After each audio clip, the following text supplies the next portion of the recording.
سڵاوتان لێبێ و ئەم کاتتان باش بەڕێزان لەگەڵتانین لە پانۆرامای ئەم شەو بۆ گفتوگۆکردن و قسەکردن لەسەر بابەتێکی دیکە. دیارە ناوچە کێشە لەسەرەکانیان ناوچە کوردستانەکانی دەرەوەی داری هەرێم بابەتێکی جێی بایەخی کۆمەڵانی خەڵکی کوردستانەوە مافێکە یان دۆسەیەکە کە سازشکردن لەسەری ئەستەمار بۆیە بە بەردەوامی جەخلەوە کراوەتەوە کە پێویستە کات داکۆچی باشیان لەسەر بکرێت و هەروەها شەڕیمان و نەمان لەسەر مافی ئەم ناوچانە بکرێت وەکە هەموو لایە کاگەدارن ئێستێمە لەسەر وەختی بانگەشەی هەڵبژاردننی ئەنجومەنی پارێزگاکان داین لە عراق و لە نێویشاندا بەشێک لەو ناوچانی کە گرنگ و جێی بایەخن و ناوچەی کوردستانی وەک کەرکووک هەروەها وەکتینەوە وەکو زۆر شوێنی دیکە کە کورد بە شێوەیەکی کارە بەشدارە و یەکێتی نیشتیمانی کوردستانیش هاوشێوی هەموو پارتە سیاسیەکانی دیکە بەشدارە لەو هەڵبژاردنە بە کۆمەڵێک کاندیدی بەتوانە و لە پێشتریشدا یەکێتی نیشتیمانی کوردستان ئەم بەرپرسیارەتی وەک ئەرکێکی گەورە بینیوە داکۆچیکردن و شەڕکردن لەسەر ئەم ناوچانەوە بۆ جارێکی تر بەدەستێنانەوەیان و ئەو گۆڕینی ئەو واقعەتاڵی کە لە دوای ڕەفراندۆم و ئەو پێشاتانی کە هاتن بە دوای ڕەفراندۆمدا بوونەهۆی ئەوەی کە ئێستا واقعێکی تاڵ لەو ناوچانە دەگوزارێ و بە تایبەتیش لە پارێزگای کەرکووک کە خەڵکی کورد لەو شارە نیگەرانن لە دەسەڵاتی ئیداری لەو شارە. دەمەوێت قسە بکەم بەگشتی لەسەر دۆخی ناوچە جەناح کۆکەکان لە نێوان ملولانە سیاسیەکان و ململانە نێتەوایەتیەکاندا لەگەڵ هەر یەک لە بەڕێزان کاک فەخرەدین محەممەد کە وەک نووسەر ڕووناگوی لە ستۆدیۆ لەگەڵمە بەخێر بی کاک فەخرەدین سوپاس بۆ ئامادەبوون هەروەها لە شاری کەرکووکەوە ڕاستەوخۆ بەڕێز ڕزگار عەبدوڵڵا کاندیدی لیستی ژمارە 142 لە پارێزگای کەرکووک و وەک کاندیدی ئەو لیستە لە ستۆدیۆی کەرکووک لەگەڵمان دەبێت و گفتوگۆ دەکەین کاک ڕزگار جەنابیشت بەخێر بی. کاک فەخرەدین سەرەتا دێمە لای جەنابەت وەک ئاماژەم پێدا کە دۆخی ئەم ناوچانە بابەتێکی هەستیار و گرنگن و یەکێتی نیشتیمانی کوردستانیش باەخی گرنگی داوە بەم بابەتە هەر لە ڕابردووە بە تا ئێستاشەوە. دەکرێت پێم بڵێیت دۆخی ئەم ناوچانە ئێستا لە چ بارێکدایەوە گەشتبینی بەوەی کە لایندە و لە دوای ئەم هەڵبژاردننی کە نزیکە بارودۆخی ئەم ناوچانە گۆڕانکاری گەورەی بەسەردا بێت. دەستخۆش سڵاو لە بینێرانی کورسات نیوز سڵاو بۆ کاک ڕزگاری هاوکارمان. دیارە بێگومان خۆی ژیانکردن وەکو ئینسان لە ناو کۆمەلگادا ژیان بە بەردەوام خۆی بریتێ لە ململانەیەک لە نێوان تاک لەگەڵ کۆمەلگا لەگەڵ ئەوانی تر و ململانەیە گەر بۆعدێ یان تێگەیشتنێکی شارستانی مۆدێرن و سەردەمی هەبێ ئەم ململانەیە نێوان تاکەکان خۆیان و دواتر کۆمەلگا و گروهە جیاوازەکانی ناو چوارچەوەی دەوڵەتیەکە ئەگەر ململانەکە عەقڵ و مەنتیقی لەگەڵا بێ و زۆرێک لە پرۆژەی مۆدێرن و نوێی لەگەڵا بێ کە ململانەیە ببێ بەهۆی دەوڵەمەندبوونی ژیان و داهێنانی تیا دروست بێ. بەڵام زۆر بەداخەوە ململانەی لە منتیقە ڕۆژهەڵاتی ناوەڕاست زۆرێکش تا ئەستێکی زۆر لە دنیاش بەڵام بەتایبەت لە ڕۆژهەڵاتی ناوەڕاست ململانەی سڕینەوەی یەکترە ململانەی پاکتاوکردنی جیاوازیەکانە لەبەرەوە بەڕاستی ئێمە لە ئەمە زۆر لە زۆر شوێنی تریش وتمە ئێمە لە عێراق هەر زۆر کۆنا بەدرەوجەسان و مەندەلی و ئەمانە هەمان بەشێک بوون لە کوردستان هەموو لە زەهنیەتی هەموو تاکێکی کورد ئەمانە بەشێک بوون لە کوردستان و لە شەڕی داعش ئێمە 2 مانگ لە جەلەولا بەڕاستی شەڕی دەستەویە خەمان کرد. ئەمانە بەشێکی ناسنامەیان بەشێکی گرنگی باشووری کوردستان بن بەڵام بەهۆی ئەوەی کە لە ململانەی مانەوە یان چەسپاندنی ئیرادە و خود و بوون لەم ناوچانێمە نەمانتوانی بەڕاستی بە پێوە بۆسین بەوەی هەر فاکتەر و هەر هۆکارێکەوە بێ کە زیاتر ڕەنگە لە فاکتەرێک لە پشتی ئەم ململانێ و ئەم تەوازنی قویە بێ لە نێوان ئێمەی خاوەن حقیقەتی خاکەکە و دانیشتوانی شوێنەکە لەگەڵ ئەوانی ترکە هاوردن و هاتن بەڕاستی ئێمە نەمانتوانی بەرگری ئەم ململانەیە بگرین. بەشێک لە نیشتیمانەکەمان بەردەوام لە بچووبوونەوە لە کەمبوونەوەدایە بۆ ئەوەی ئێمە بتوانین لەو شوێنانەی کە هەین ئێستا دەستیان پێوە بگرین و بۆی بەڕاستی بتوانین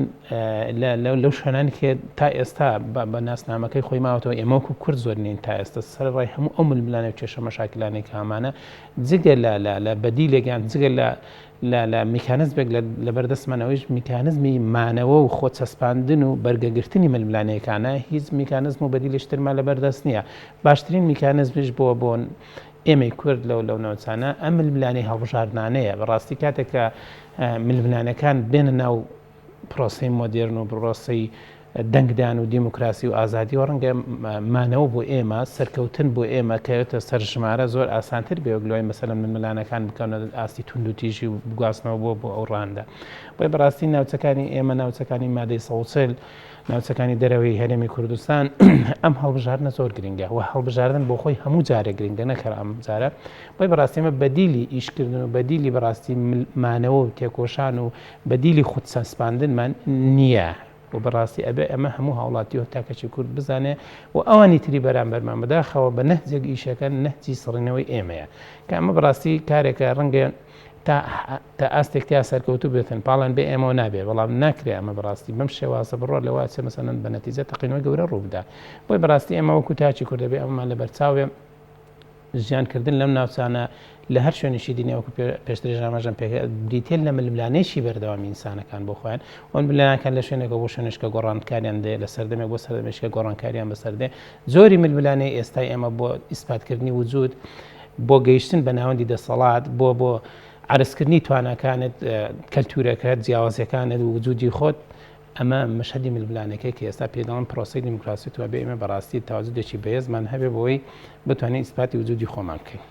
زۆر باش دەکەڕێ مۆلات کاک فەخرەدین کاکێ ڕزگار جارێکی دیکە بەخێر بی وەک کەرکوچیە وەک کاندیدێک لە لیستی 142 کاک فەخرەدین باسیەوەی کرد ئەمڕۆ ڕۆژی ئەوەیە ململانەکان لەسەر سڕینەوەی یەکترە و کوردیش لە ناوچە جێناکۆکەکان دیانی مەترسی گەورەی لەسەر بووە لە ڕاو بردووداوە بە زۆر ڕێگا هەوڵدراوە بۆی کار لەسەر سڕینەوەی بکرێت ئەگەرچی نەتوانراوە بەڵام پێویستی بەکاری باشترە جەنابتانەوە کاندیدێک و ئەگەر بەناوی هاوڕەکانیشتەوە سەرنجتان بزانم سەبارەت بەوەی کە چۆن دەتانەوێت کار بکەن لەسەر ئەو مەترسی سڕینەوەی کە باز دەکرێت.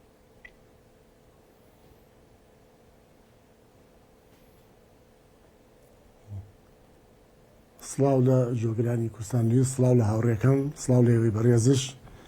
دیارە ئەگەمە بگەڕێنەوە بۆ مێژوو بە درێژایی مێژوو لەو کاتێکەنەوە دۆزراوەوە لە سنووری پارێزگای کەرکووک و هەموو شێوە ڕژێمەکان یەک لە دوای یەک هەر بە هەزارە بە شێوازێک بە پێی قۆناغەکان هەوڵیانداوە ئەم شارە تەعریب بکەن هەوڵی جدیانداوە بۆ تەعریبکردنی شارەکە بیدایەت سەرەکە شەریکەینەوە دروست بووە تا نیانهێشتووە کرێکاری کورد لەو سنوورانە یا دەنگەکە زۆر ببوورە دەنگەکە خراپە ئەفوو هەوڵیان داوە کە نێڵن خەڵکی کورد لەو شەریکانە کاربکە بۆ ئەمە بەستا لە باشوور و لە ناوەڕاستی عێراقەوە عەرەبیان هێناوە لێرە زەویان پێداوە خانویان پێداوە بۆ ئەوەی بتوان هەم شارەکەی پێتەعریب بکەن و هەم خەڵکی کورد دابڕن لە کارەکانە پاشان هاتوونە بەوەی شەڕوابین لە ساڵی 63 حرس قەومیان دروست کردووە بۆ دیهاتەکانی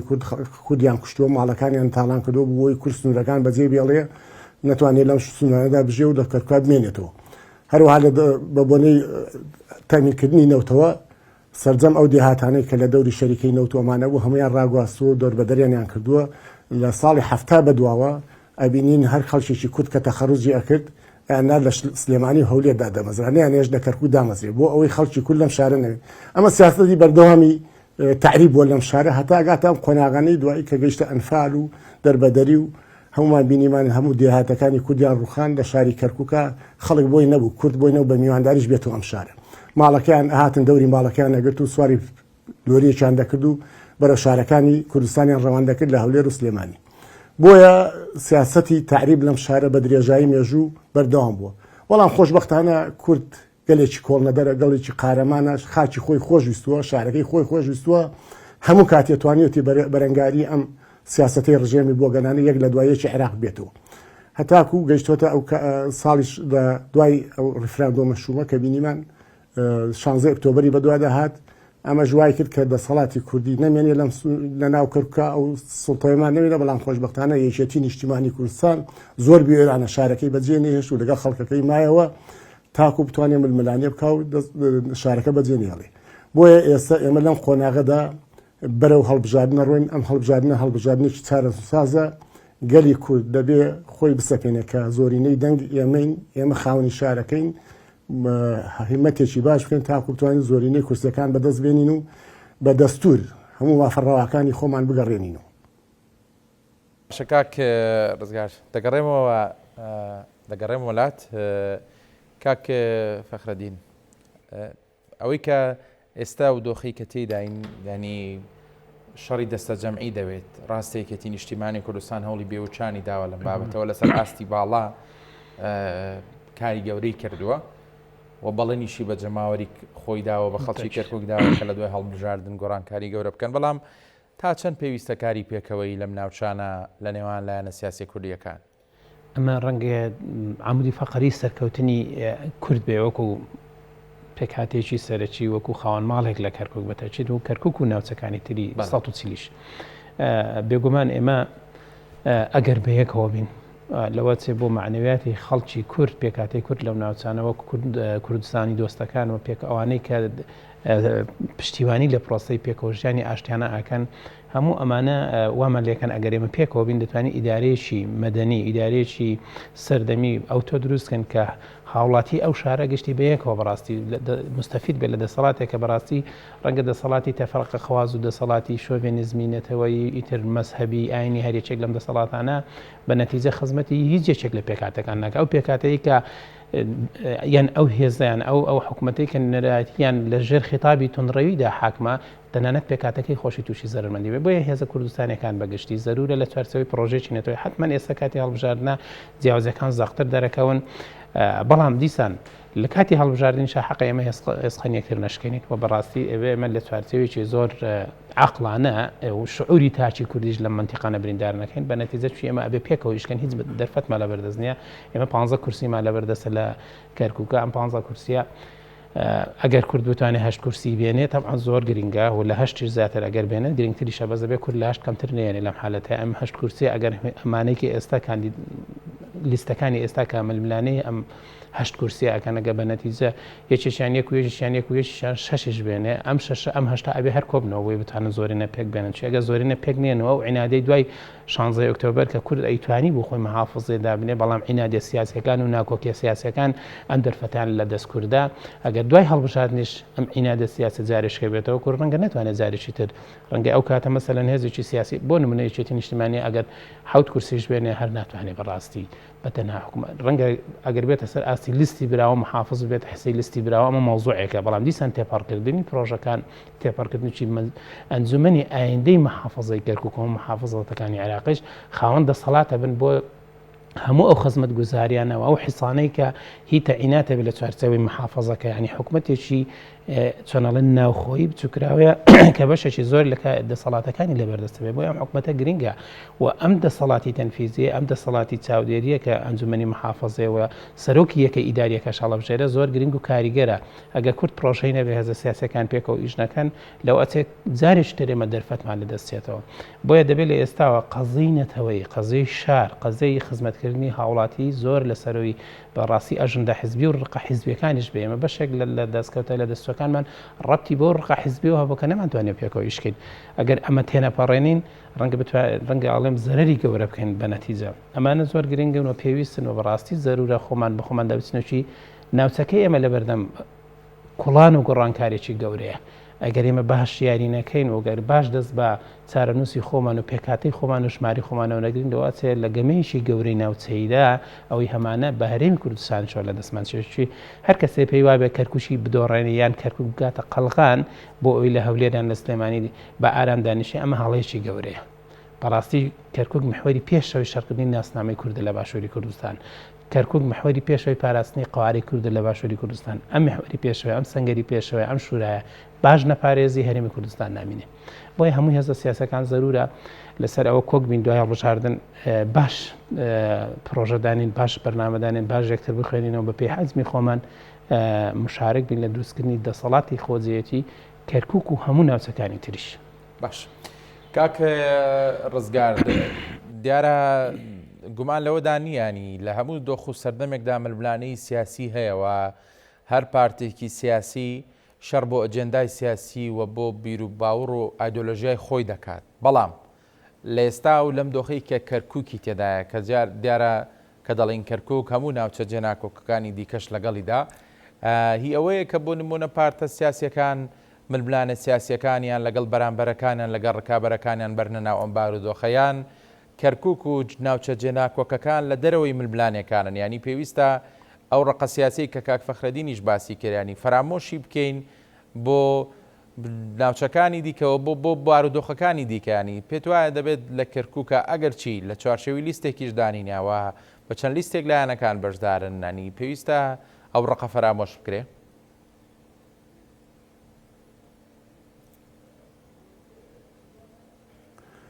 بە دڵنیایەوە کەرکووک بایەخێکی تایبەتی خۆی هەیە هەموو حیزبە کوردستانەکان لە کەرکوو دەبێت کەرکوچی و کوردایەتی بکەن.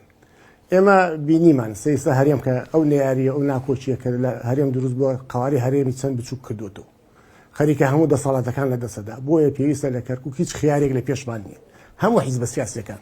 دەبێت یەکدەنگ بین یەک ڕەنگ بین دەبێت برای یەک بین بە هەموو ناکۆچیەکان و ئەو بەرنامە سیاسی خۆمان هەیە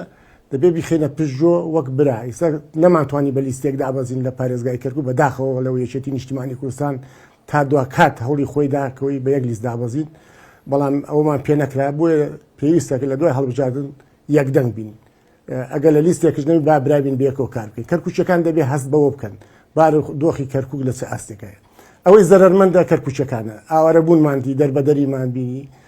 ئەم سەر و ئەو سەرمان کرد هەموو بەیەکەوە هەموو یەک هەدەفمان هەیە هەدەفەکەش ئەوەیە ئازادی بۆ کوردی کەرکووک مافەکانی خەڵکی کەرکووک ئێمە ئەگەر لە کەرکووک یەکگرتوونە بین ئەو مافانە بەدەست نایێنی ناتێ وەک هاوڕێکەم وتی ناتوانین هیچ پۆستێکی ئەوتۆ وەربگرین بەتەنها بۆیە داواکەین ئێمە وەک یەکێتی نیشتیمانی کوردستان هەر داواشمان کردووە هەمومان بە یەک دەنگ کار بکەین بۆ بۆزی ئێمە ئەگەیسە سەی تەلەڤیزۆنەکان و سەی نارەکانمان بکەین سەی ئەو کاندیدانەی کە لە ناو نارەکانمانە ئەمڕۆ چۆن پەنجەی هەڕەشەڕاوە شوێنن بۆ تعریبکردنی کەرکووک چۆن کورد تاوانبارەکەن ناڵێ فلان حیزب هەموو کورد تاوانبارەکەن ئەو داعشەی کە پەلاماری ناموسەکەی خۆیانیانەدا ئەو داعشەی کە ئەوانی ئەکوشت و ئەبڕی کرد هاواریان بۆ کورد هێنا بەهانانەوە بچێ ئێستا ئەوانیان لێمان کردو بە شێرە پیا و ئەڵێ کورد ئەوانەیە کرد بۆیە ئێمە دەبێ مێژوو بە جوانی بخێنینەوە دەبێ بە دوواداچوون بۆ هەموو کارەکانی خۆمان بکەین هەوڵ بدەین بە یەک دەنگ بە یەک ڕەنگ بەرنامەیەکی استراتیژی جوان بۆ شارەکەمان دابڕێژین بە بەرنامەوە بچینە ناو پرۆسەی دەنگدانەوە لە ئەنجومەنی پارێزگای کەرکووک دەبێت زۆرینەی کورسیەکان بەدەست من دڵنیاشم ئەمجارە زۆرینەی کورسیەکان بەدەست دێنین چونکە کوردی کەرکووک زۆر بە جۆش و خروشەوە ئەمڕۆ هاتووەتە مەیدان سەرکردایەتی یەکێتی نیشتیمانی کوردستان هەر لەسەر و بافڵەوە هەتا دوا بە کادیری ئەمڕۆ لە کۆڵان و کوچەکانە خەریکن دەنگ بۆ ئەم لیستە کۆ دەکەنەوە لیستێکی خاوەن هێز و ئیرادەمان هەیە بۆیە پێکەوە ئیشەڵا کار دەکەین و زۆرترین دەنگ بەدەست دێنین و دەبینە خاوەنی بڕیاری خۆمان. زۆر باشە کاک فەخرەدیندارە دەزانی دانی ئاگاداری بارودۆخەکە بوویت کە یەکێتی نیشتیمانی کوردستان زۆر هەوڵیدا کە ئەم پەرتەوازەیی ئێستا هەیە لە بابەتی لیست و کاندید دروست نەبێت و کورد پێکەوە بچنە نێو پرۆسەکە بەڵام دیارە لەبەر هەندێک هۆکاری سیر سەری نەگردووە ئەگەر چی یەکێتی نیشتیمانی کوردستان لانی سەقفی داواکاریەکانی و بەرژەوەندیەکانی خۆشی تا ڕادێگەنە خوارەوە تەنها لە بەرژەوەندی بارودۆخەکە ئەکرێ پێم بڵێ ئەمە بەرپرسیارەتێکی مێژووی نییە لەسەر ئەسوێم لایەنانە وەک دەزانی سیستمی هەڵبژاردنەکە وایە ینی پارتە بچووکەکان بە پێی پرۆسەکە ئەو دەبن ینی ئەوانی کە دەنجی کەم دێنن ڕەنگە نەتوانن بەشدار بن ئەمە چۆن خوێندنەوەی بۆ ئەوکەیتەوە بەداخەوە ینی بەتایبەت مەسەرەن لە کەرکووکە دوو هێزی سەرەکی هەن کە بەشێکی زۆری خەڵک مثلەن یەکێتی خاوەنی هێزێکی جەماوەری گەورەی کەرکووچیە و پارتیش بەشێک لە مەسەرەن هەر بێ سەر موچەخۆرەکانی بەڕاستی ڕەنگە عددێکی زۆر هەر خەڵکێک هەیە موچەخۆری ئەم حیزبە ینی ئەم دوو حیزبە ئەگەر بێت و پێکەوە بیان توانایە لە چوارچێوەی لیستێکی هاوپەیماندا پێکەوە دابەزینە بە تاکید بۆ هەموو خەڵکی کەرکووک قازانج بووە بۆ نەتیجەی هەڵبژاردنەکە ژێمە قازانج بەڵام من تەسەورەکان وا بوو بەڕاستی بەداخەوتوانم بڵێم برادرانی پارتی ئۆندەی هیواکانیان و دروشم و گوتارەکانیان لەسەر دژایەتیکردنی یەکێتی هەڵسنی بوو و بە تایبەتیش ئەم حەدەسانەی کە ڕوویاندا کەمتر لەوە مەسەرەن دەستکەوتی تریان پێبوو بۆ کەرکووک بەداخەوتشی دوای ئەوەی کە کەرکووکیان بەجێش و یەک دنیا پۆستیان تەسلیمی برادرانی عەرب و تورکمان کرد بەبێ سەبەب لەوەرە ئێستا گەڕانەوە بەبێ گۆڕانکاری بەبێ سەبەبەکە ئەمەیە ئەسڵی مەوزوعەکە ئێستا کە هاتنەوە ناویاریەکە بەبێ هیچ گۆڕانکاریێکی ئەوتۆ ئێستا تەسەوورەکەم ئەگەر بێت و ئەم ڕووداوی ئێستا لەبەر چاو وایە لەگەڵێکێتی پێکەوە دابەزینە، ینی ئەمە بەشێک لە حەقیقەتی ناو پرۆسەی ملیملانەکانی نێوانیەتی و پارتیە. ئەو برادرانی کە ناوی خۆیان ناوە ئۆپۆزیسیۆن، بەڕاستی ئۆپۆزیسیۆن بوون لە کورد ناکرێتەوە ئۆپۆزیسیۆن بین لە نەتەوەکەی خۆ دەکرێت لە تێڕوانینێکی سیاسی ئۆپۆزیسیۆن بی، یان بۆ حەدەسێک یان بۆ مووقیفێکە بۆ سەردەمێک، بەڵام ئۆپۆزیسیۆن بوون لە نەتەوەکەی خۆت ناکرێت. چی دروستکردنی دەسەڵات لە کەرکووک بەنتیجە بلۆکبەندیەک دروستە بێ عەرەب و تورکمان ڕەنگە نزیکایەتیشیان هەبێ بەهۆی ئەو نزیکایەتی ئەقلیمەی کە هەیە بۆ لە کەرکووکە سونی عەرەب و تورکمان هەن. ئەم دوو هێزە سونی هەردووچیان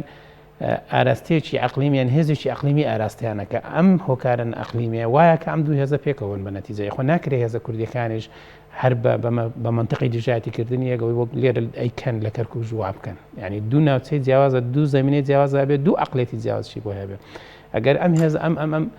هاوپەیمانێتە دروست بە خۆ ئەگەر ئێستاش دروست نەبێت دوای هەڵبژاردن دروست بێ تەبعاً قازانجتری تایە، بەڵام ئەگەر دروست بە زۆر بەڕاستی ئەمە سەرکەوتووترە بن بۆ ئەمە یەکێتی هەوڵی زۆریدا و بەڕاستی ئامادەی زۆر سازش بوو. بەڵام ئەو برادرانە تەڕوانی نێوان وا بۆ قسەکردن لەسەر یەکێتی خیتابدان لە دژی یەکێتی دەنجیان بۆ کۆیەکاتەوە، بەڵام بەڕاستی ئێستا ئەو هەموو چۆنەڵێ ئامادەژیە یەکێتی لە ناو شەقامەکانی کەرکووک کۆمانەوەی یەکێتی و لەگەڵ ئەوەی کە لەگەڵ خەڵکی کەرکووک بوو لە هەموو سەردەمەکان و لە هەڵبژاردننی 2020ەوە بۆ ئەمڕۆ نوێنەرەکانی یەکێتی هەمیشە لەگەڵ خەم و کێشە مەشاکلەکانی خەڵکی کەرکووک بوون. ئێستا دەرکەوت کەرکووچەکان ئەوەی خاوەندارەتیان بکە، ئەوەی لەگەڵیان بێت، لەگەڵ خەم و ئازارەکەیان بێ هەر نوێنەرەکانی یەکێتی ئەگەر ڕۆژێک کەم بنیان زیاتر بن هەر ئەمانە ئەبن. بۆیە تەسەوورەکان وان ئەم جاران هەڵبژاردنەکان زۆر لە 21 باشترە و شەقام زۆر زیاتر بیری کردوێت و باشتر ئەزانێت چێ لە خەمیایەتی، بەڵام بە هەموو گریمانە و احتیمالاتێک ئەوەیە کە کورد زیاتر لە لیستێکی دەچێتە ناو براوەیان نەتیجەی هەڵبژاردنەکان. ئەم دوو لیستە ئەم سێ لیستە هەر چۆنێک بن و ژمارە و ڕێژەکان هەرچەنێ بن هەر ئەبێ پێکەوە دابەزن. ئەو خطابی تند و تیژی و پۆپۆلیستی و بەڕاستی فەوزاگەریە نابێت لە نەتیجەی انتخاباتەکان بەردەوام بێ. بۆیە ئەمە پێکەوە بوون گرنگمە و دەبێت پێکەوە بین، ئەمە چارە نووسمانە، ینی پێکەوە بوونمان بۆ دیفاعکردن لە خەڵکەکەی خۆمان پێکەوە بوون ئەمرە ئەبێتە فەرز لەسەرمان پێکەوە بین. زۆر باشە. کاک ڕزگار بەو پێی کە ڕۆژانە بەرکەوتنتان هەیە وەک خۆشت ئاماژەت پێداکە جگەلەکانی دەکان سەرکردەکانی یەکێتیش لە نێو کۆڵان و کوچەکانی کەرکووکدان و لەگەڵ خەڵکدا گفتوگۆ دەکەن و بەرکەوتنتان هەیە. ئەنی ئەو ڕاستیە بەڕوونی لای خەڵکی کەرکووک ئاشکرایە کە هێزێکی کوردی لەو شارەکە پشتی پێ ببەسترێ بۆی ئەم ئیدارە خۆسەپێنەی ئێستا لەم پارێزگایە ئەوە دەرنێ بە دڵنیایی و یەکەتی نیشتیمانی کوردستان ببوورە لە دەنگەکەت حاڵی نابن ببوورە کاک. ئێستا باش گوێبیسی دەنگی منی کاک ڕزگار ببوورە دەنگەکەت باش ناگاتە لای من. کاک ڕزگار گوێبیسی دەنگی منی باش نییە وڵات حاڵی نابم. باشە دەگەڕێنە وڵات ئێستا باش زۆر باشە. پرسیاری ئەوم کردوتم حەزەکەم کەمێک باسی خەڵکم بۆ بکەی بۆ چۆنی خەڵکەوە بەرکەوتنتانەیە ڕۆژانە لەگەڵ خەڵکی کەرکووک لەو شارەیانی بەو پەڕی متمانەوە ئەنی بەو پەڕی دڵنیاییەوە خۆیان یەکلا کردوێتەوە کە پاڵپشتی کاندیدەکانی لیستی 142 بکەن لەو پارێزگایە.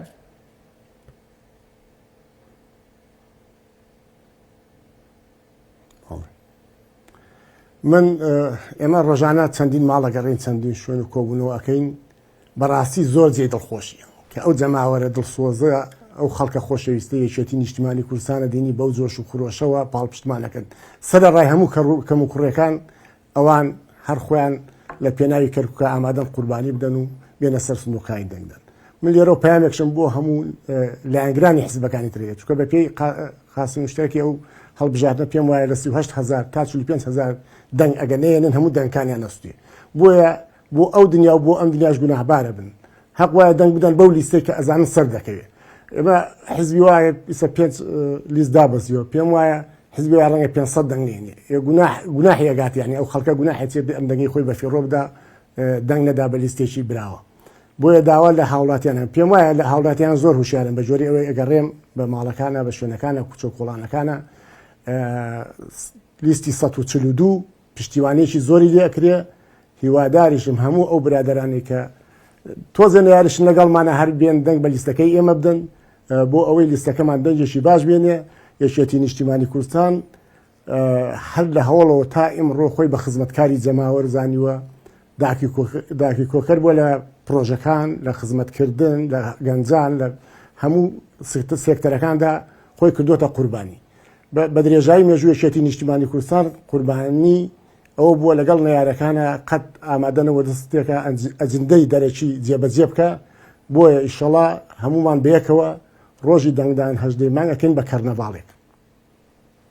زۆر باشە کاک فەخرەدین دیارە بابەتێکی گرنگی باس کرد کاک ڕزگار هەندێک لایانی سیاسی هەیە لای ڕوونە کە ڕێژەی دەنگەکانی ناکاتە ژماری دەنگی کورسیەک ینی لە ڕووی مێژووی و ئەخلاقیشەوە مە بەرپرسیارەتی ینی پێ دوایە ناکرێت بۆ منەهانی لایەنگرەکانیان بدەن کە لایانی کەم بچنە سەر سندوقی دەنگدانی تر دەنگ بەچێدەن بۆ خۆی دەنگدەر ئازادە بەڵام گرنگەوەی دەنگەکەی نەسووتە ینی ئەمە پێدوانیە کارێکی باش بێ ئەو لایەنە سیاسیانە بیکەن. طبعا ئێستا دوو نەوع لایەن هەیە لایەن هەیە تەچیدێ لەوەی بە حکمی ڕابردوو ئەو تەجروبانەی لە 2005 بەدواوە ئەزانێت کە کورسی ناهێنێ و ناگاتە قاسمی انتخابی و دەنگەکانی ئەفەوتەیە. ئەم بەشێکن بەڕاستی و کاگەزاروتی گوناحیان کرد وایان کرد و دەکرا بێن لە ناو لیستی یەکێتیە مەسەلەن لیستی هاوپەیمانی هەیە یەکێتی و حزبی شوعین ئەو دەکرا ئەوانش هەمومان پێکەوە کۆبینەوە هەر کەسێک خۆ لە ڕاستیدانی ڕەنگە هەندێک لە بەرژەوەندی بووە لەگەڵ لەکێتی نیشتیمانی کۆتایشاندانە ڕەنگە بە چەند هزار دەنگێک سەرکەوتایە بژوایە بە ئەندامی ئەنجومەنیش. بەڵام بەڕاستی لە بەرامبەرەوەی ئەم هێزانە ڕەنگە گوناحیان کرد بێ بەس هێزی تریشێ جێگای دەستخۆشیە مەسەڵەن بزنەوەی گۆڕان خەڵکی کشی هەیە ئەو ڕەنگە زۆر لەو بەشێک لەو هێزانش گەورەتر بێ کە ئێستا چوونەتە ناو ململانەی هەڵبژاردنەوە ئەمان نەچوتن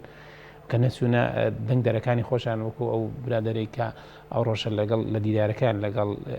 یەکێتی نیشتیمانی کوردستان کوتی ئێمە هەموو دەنگدەرانی خۆمان هانە دەین بچنە سەر سندوقەکانی دەنگدان دەن بەو کەسانە بدەن کە ئەزانن نوێنەرایەتیانەکەن لەم شارەیە باشە ینی هێزی تریش هەیە خۆی نەهاتە ناو ململانەکە بۆی خەڵکەکەی بچێت دەنگ بە هێزەکانی لیستە کوردیەکان بداتە ئەوەکەی نەفەوتێ زەبەتەشی دەمە کارێکی ینی ئەمە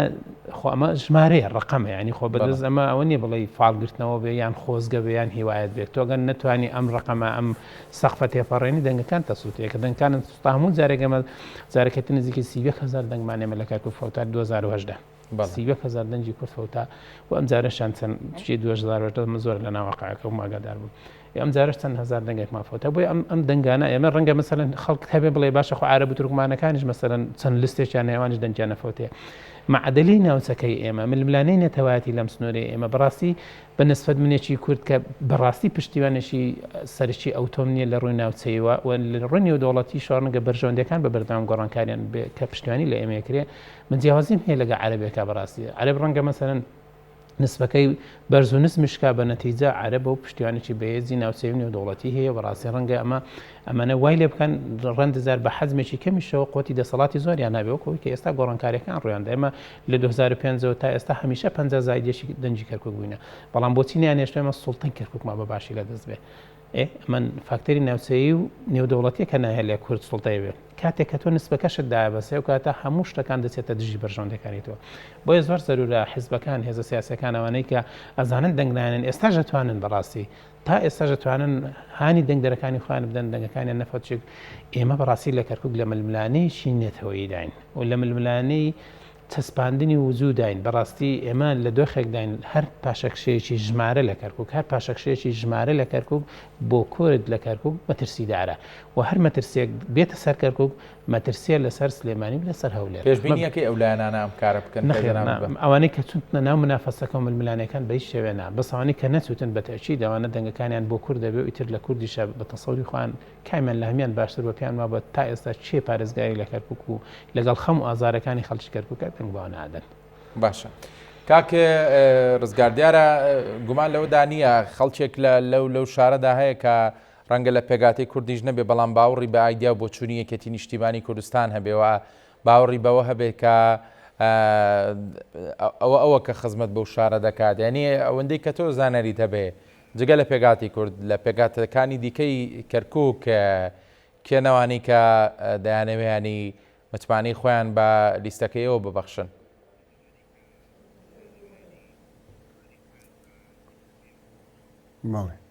دیارێکێتی نیشتیمانی کوردستان لەم بارودۆخی بەسەر کەرکووکە هات خاستن دوای شەڕی داعش دڵسۆزانە بۆ هەموو نەتەوەکان باوشی بۆ هەمویان کردەوە بە تایبەتی نەتەوەی عەرەب ئەبینین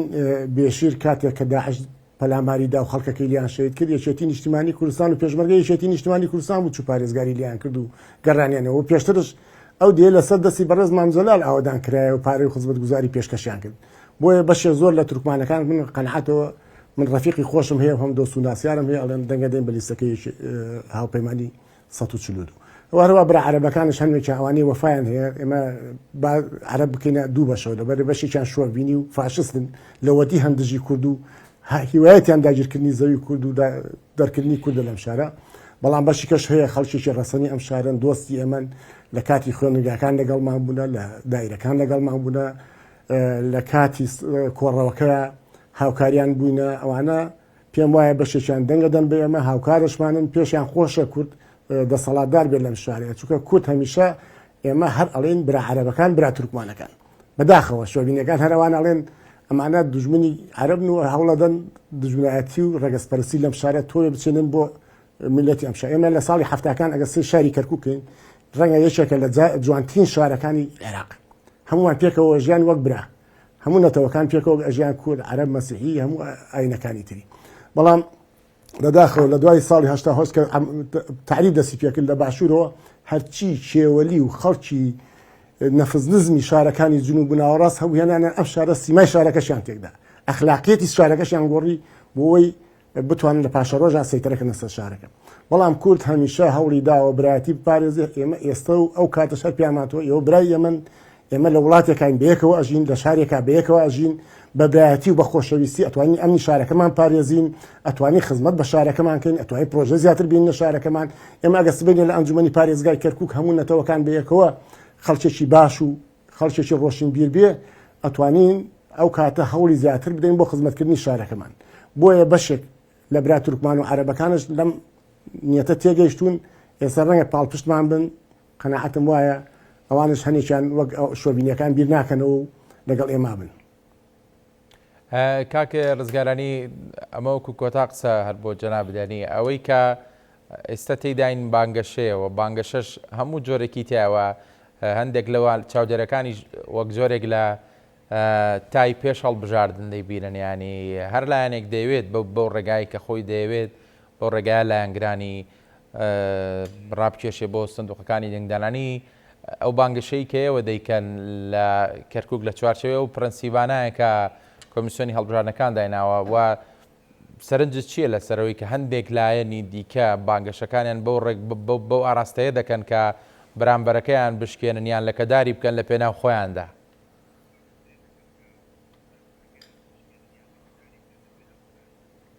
باڵێ ئەمە گەسەی کەناڵ عەرەبیەکان کەین ئەم کاندیدەکانی عەرەبەکان بدین بە تایبەتی عەرەبەکان یا تورکمانەکان هەنێکیان بینیمان زمانیان نایەنێ بڵێ وشەی کوردستان بەکاربێن کە ڕۆژێک کورد شەرەفی ئەوانی پاراستووە زمانیان لاڵە بێ ئەگە بڵێن کوردستان ئەڵێن شیمال هەنێ لە عەرەبەکانە سێرەکەی باسی لەواکەن کورد گەنجەکانمانیان بەوەی ئەو گەنجەکانتان داعش بوو خۆتان کوشتانە ئێمە ئەگە سەیری عەرەبکەی باشە چێ حەویجەی وێران کرد و خەڵکی دەربەدەرەکە چێ موسڵی وێران کرد و کورد بوو ئەگە کوردە حەقیانە بەڵام بەعەکسەوە ئەوان خۆیان داعشەکان شۆڤینیە بەعسیەکان ئەوانە پەلاماری عەشیرەتە عەرەبەکانیاندا ناموسیانیان برد گەنجەکانیان کوشت ئێستانەیە بە ملی کوردیا بێنن بەڵام بیر لەوە ناکەنەوە کە کورد چەند هاوکاریان بوو کورد لە بۆ بارانە داعش تەقەیلیان نەکرد ئەوان چوش مناڵەکانی ئەوانی ڕزگارە کرد بۆیە ئێمەی کورد ئێمەی بە تایبەتی یەکێتی نیشتیمانی کوردستان هەمیشە بڕوامان بە دێموکراسیەتە بڕوامان بە پێکەوەژیانە بڕوامان بۆیە لەم شارە زۆر بە ئاشتی بژین خزمەتی سەرجەم نەتەوەکان بە یەکسانی بکەین تا بتوانین شارێکی ئارام و جوانمان هەبین زۆر باشە کاک فەخرەدیندارە ئەمە ئێستا ئەم قۆناغی دەیبینین قۆناغێکی گرنگە بەڵام لەمە گرنگترکە لە پێشمانە بابەتی دوای هەڵبژاردنەوە تۆ زۆر بەڕوونی ئاماژت پێدایانی شەڕکردن لەسەر و پەنجازاییدەکەی کە تۆ باست کرد ینی قسە چییان دەتەوێت بڵێ ئەبێ لایەنەکان خۆیان بۆ قۆناغە ساس بکەن کە ئەوە ڕەنگە لە هەڵبژاردنەکە هێندەی هەڵبژاردنەکە گرنگ بلەوەی کە کورد دەبێت ئۆکێ ئەوە لێرە نەمانتوانی بە یەک لیز بەشدار بین نەمانتوانی پێکەوە کار بکەین بەڵام دەبێت ئەوە دۆ خەڕاستەقینەکە ینی دەکرێت پێم بڵێ دەبێت لایەنەکان چۆن لە ئێستەوە دەستاوارەیان حاضر بکەن بۆی پێکەوە گفتوگۆی بکات. بەڕاستی من ئەڵێم خۆی جیهان لە بەردەم گۆڕانکاریشی گەورەدایە و لە دوای 7 ئۆکتۆبر و ئەوەی کە لە فەڵەستین و بینی غەزە و فەڵەستین ئیسرائیل ڕۆدا کە ئەگوترێ مەسەلەن ڕۆژهەڵاتی ناوەڕاست لە بەردەم ڕۆژهەڵاتێکی ترایە و ئەمریکا پلانی مەسەلەن بۆ ناوچەکە گۆڕانکاری لە ڕۆژهەڵاتی ناوەڕاست یعنی هەموو هێزە جیهانیەکان ڕوسیاسین پێکەوە پلانێکیان هەیە بۆ ئەم واقعیان ئەم ناوچەیە بۆی چۆن کۆنتترۆلی وزە و بەڕاستی هەموو ئەم اقتصادی ئەم منتیقەیە بکەن هیچ بەرژەوندێکی اقتصادی ببێ ئەژەندایکی سیاسی مستەحیل لە مەیسەر ببێت لەبەرەوە ئەم گۆڕانکاریانەی کە هەموو قوتبە جیهانیەکان لەم ناوچەیە خەریکیان ئەگەر کوردێک تۆزوریان نەبێ بەڕاستی هەرێمەکان و دەسەڵاتی هەرێمەکان و دیموکراسیت لە منتیقەی لە بەردەم مەترسیدایە بۆی بەڕاستی ئێمە ئەگەر یاریکارێکی جوان نەبین و باش بیر نەکەینەوە باش دەست بە قواری خۆمان و ژمارەی خۆمان و پێگەی خۆمانەوە نەگرین کە ئەمە پێویستی بەیەکێتیە پێویستی پێکەوە کارکردنی هێزە سیاسەکانە بە نەتیجە ئەوەی هەمانە لە بەردەم مەترسی لە ناوچوونایە جاریش کە ئەڵێمەوە کەرکووک سەنگری پێشەوەی پاراستنی شوناسی باشووری کوردستانە حکوومەتی هەرێمی کوردستانە پاراستن بە شەڕی سۆزداری و بە شەڕ ڕقینەتەوەی و بەم شتانە نییە بەڕاستی ئێمە ئەبێ کەرکووک بە هیچ خۆمان بزانین بە هەموو ئەوانی کە تیاشاژین دەسەڵاتێکی مەدەنی بۆ کەرکووک دروستکەین تورکمانێک و عەرەبێک و مەسیحیەک تا مستەفید بن بەڵام ئەمە ئیشکردن بۆ یەکسانی پەیامی پێکەوە ژیان و ئاشتی مانای لە بیرچوونی خۆت نییە چی ئەو کاتێک کە خۆت نامێنی ئەو کاتێک کە خۆت ئەدۆڕێنی ئەو کاتێک پارێزگاری لە شوناسی خۆت ناکەی ئەو کاتە هیچت نییە بۆی پێشکەشی بەرامبەرەکانتیکەی ئێمە کورد دەست بە ناسنامەی خۆمان و شوناسی خۆمان و ژماری خۆمانەوە ئەگرین بۆ ئەومان نێ ڕقمان لەوانی تر بێت بۆ پایە ماڵکردنیوانە نەخێر بۆی بەم شوناس و بەم هێز و بەم گوتاری هەمانە خزمەتی ئەوانی تریش بکەن چی پێمان وایە مەسەلەن ئەم گوتاری پایەماڵکردن و داماڵین و ئەم توندڕەویای داعش سنەی بێماڵ کرد هەڵیانی تەکاند هەر کەسێک لە ژێر ئەم تایتڵای ئیشکان ناتوانێت وەکو یەکەم جاریش ئاماژەم پێکرد گروپەکەی خۆی نێتەوەکەی خۆی خۆشحاڵ و بەڕاستی خۆشگوزەران کە بۆیە ئێمە خیتابێکی نەرمی ئاشتیانەی پێکۆژیانمان هەیە بەڵام بە پاراستنی خۆمانەوە بە پێگەی خۆمانەوە بە هێزی خۆمانەوە بەم شێوازە ئەتوانین خزمەتی کەرکووک و هەموو ناوچەکانی تریشکەین ئەمە گوتارێکە عقلی دەوێت بەڕاستی ژیری دەوێت و تەحملی دەوێت و لێبوردەیی دەوێت بە عقلی بەڕاستی خێڵەکی و بە حێقدی سیاسی و حزبی و ئەم زۆرەشتانە وەکو دوا قسم وەکو دوڕستە بڵێم ئەگوترێ بەڕاستی حەماس غەرقێکی گەورە لەناو حەماس کرا کە ئەم فەڵتەیان پێدا ئەم پۆتیان پێدا غەزەی لە ناوبرد زۆر جار ئەگوترێ 11 سپتەمبەر غەڵقێک بوو لە ناو قاعیدە کرا قاعیدە پێش 11 سپتەمبەر ئەفغانستان و نیوەی منتیقەی بەدەستەوە بوو پۆتێکیان پێیدا ئەویان پێی کرد بەشێک من ئەمە قەناعەتی خۆمە ڕفراندۆمەکەی باشووری کوردستانش هەڵەیەکی گەورە غەڵقێکی گەورە بوو 150 خاچی کوردستانمان لەدەستدا ئەگەر باش بیر نەکەینەوە لەگەڵ ڕەوتە جیهانێکە خۆمان نەگونجێنین لەگەڵ گۆڕانکاری گەورەکانە لەگەر ئەو بلۆکبەندی کە ڕۆژهەڵاتی ناوەڕاست ڕەنگە بگرێتەوە باش بیر نەکەینەوە بەڕاستی هەرێمی کوردستان پارێکی زۆر ئاسانە بۆی بەڕاستی لە ناوچەیە کەرکووک جارش کاڵم سەنگەری پێشەوەی پاراستنی هەرێمی کوردستانە ئەبێ کۆک بین بۆ پارێزگاریکردن لە کەرکووک دەست خۆش بێت زۆر سپاس بۆ بەڕێز فەخرەدین محەممەد نسەر ڕۆناگبی لە ستۆدیو لەگەڵمان بووی بەخێر بێت سپاس بۆ کاک ڕزگار عەبدوڵڵاکاندی دیلیستی ژمارە 142 کەرکووک کە ڕاستەوخۆ لە کەرکووکەوە لەگەڵمان بووی سپاس بۆ سەرنجی بەڕێستان جارێکتر بەخێر بن بەڕێزان ئێوەش پانۆراماتان پێشکەش کرا سپاس کە تا ئێستا لەگەڵمان بوون هەر شاد بن.